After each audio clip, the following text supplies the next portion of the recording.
We open with this intro where Dr. Light explains the new additions added to this game. You know, I was gonna cut these intros out. Figure I respected my audience too much to waste their time. But when it came time to record, I found I was just letting them play. I guess I don't really respect you after all, sorry. Anyway, it gives me time to say everything that I want to say.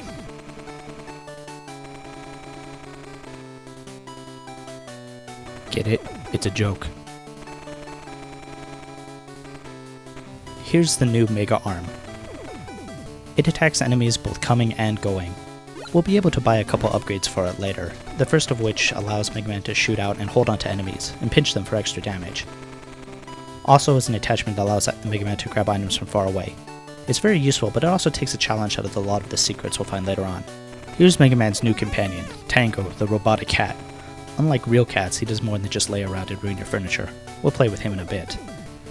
Lastly, Dr. Light explains he'll be able to make items for Mega Man to purchase. This was a feature introduced in Mega Man 4 for the Game Boy, and it was so successful that it was later adopted into the main series.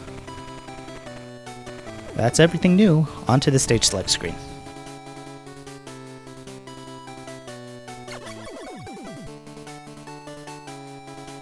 Like all of the Game Boy Mega Man games, we start with a choice of 4 Robot Masters, I meant Star Droids.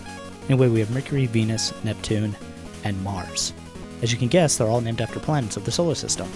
It's kind of weird because only 2 of the Robot Masters, Star Droids, in this first 4 actually have weaknesses that we have access to. Because the solar system used to have 9 planets, there are 9 Star Droids, and thus the Robot Master weakness chain is a little longer than it used to be. Anyway, most players start with Mercury. He's one of the easier bosses, and his stage isn't too bad. But there's a couple things I want before we tackle him, so we'll begin with Venus.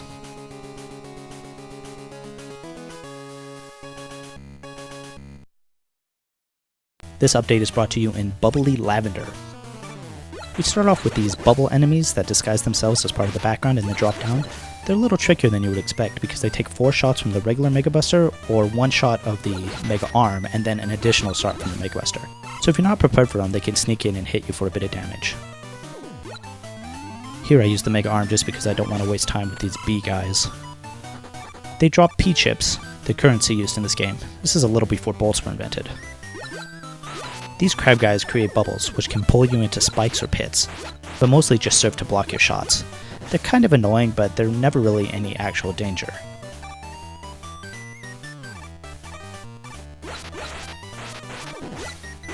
Over on the right you can see the first gimmick of this stage.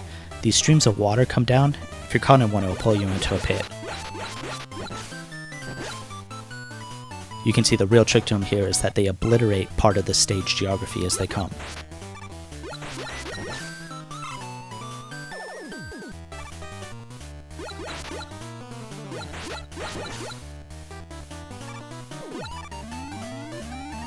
This guy in the next room can be quite annoying. After you shoot him a couple times, he breaks up into smaller and smaller pieces. It's really easy to get overwhelmed by him, especially if you don't use the Mega Arm to take out his first form as quick as possible.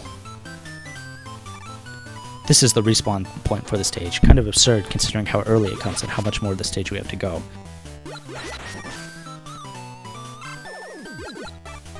The owls work like the fan fiends in Mega Man 2, either pulling you or pushing you into pits. If you try to go and get these energy capsules up here, before taking out the owl on the bottom, he'll pull you into the spikes. Little tricksy. So yeah, those little E things, they're not quite energy tanks, but kind of work like heart containers from the Zelda series. 4 of them will create an entire E tank. But we'll just skip this guy here. See ya, chump. I dig the music in this stage. Actually, I like a lot of the music in this game. It's pretty good, even if the tracks are a bit too short. Hey, it's Eddie. Got anything good? Nope.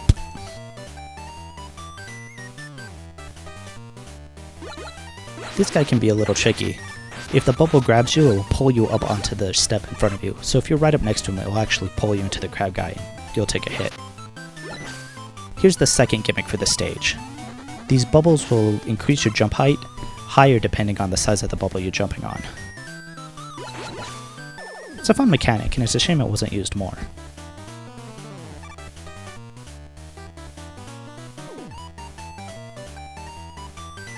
If you time your shots right, you can send them just over the top of this bubble. Here you can see me demonstrating just how not to do that.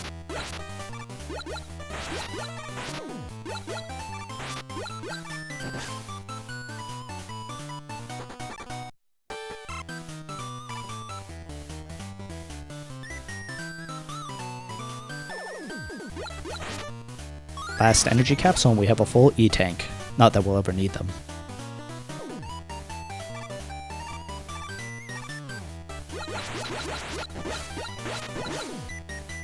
Here's the second little bubble room. It's not really any harder than the first, despite the presence of more spikes. You just have to be careful to make sure that you're jumping properly off of one of the big bubbles. Position yourself wrong and you'll get a short hop that will send you right into the spike balls.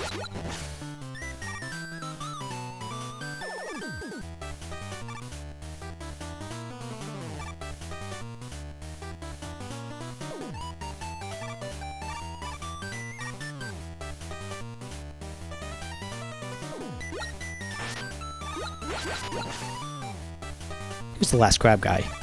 You can jump over the bubbles, again something I failed to do.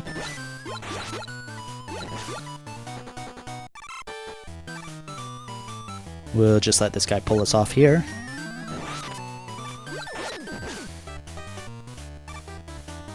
And here's the end of the stage.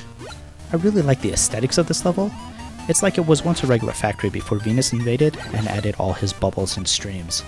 It gives it some context, a little bit of storytelling, you know? So anyway, let's take a look at this Venus guy and just see what he's capable of. Venus's design is kind of like a cross between Toadman and Bubbleman. The little electronic baubles on his head are supposed to invoke crab eyes. He even has these gross little crab legs coming out of his sides. So why a crab?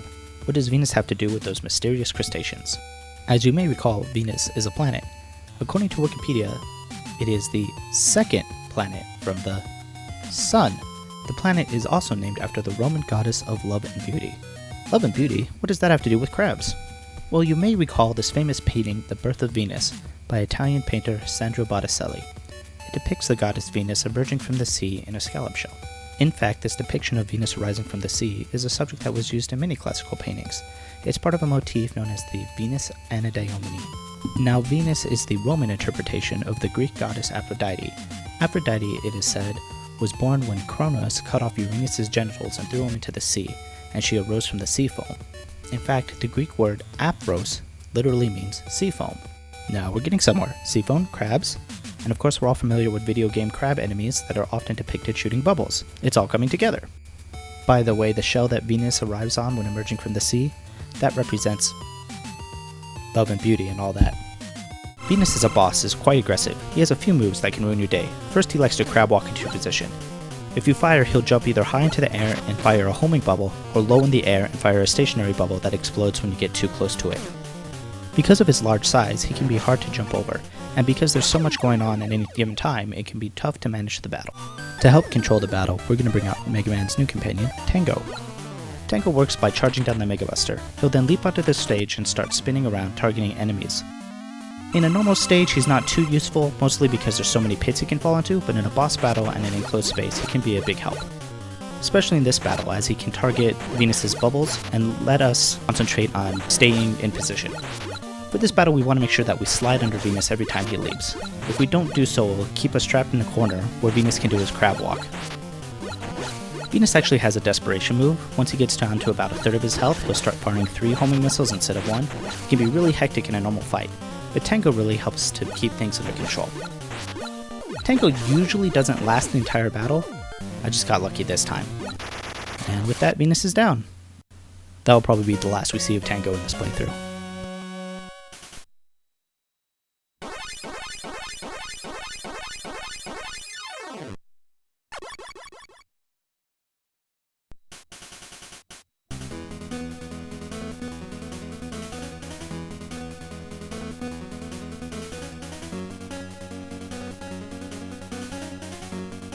The board for beating Venus is the Bubble Bomb. As you can see here, it travels upwards to explode on the ceiling and take out enemies above Mega Man. It travels in a sine wave pattern, which we know is the most deadliest pattern in all video games. Now you might think this is a situational weapon at best, but I'm about to prove you wrong. We also pick up the Rush Coil, which aside from the Bubble Bomb is the other reason why I wanted to do Venus' stage first. Join me next time as we take on Neptune, King of the Briny Depths, in Let's Play Mega Man 5.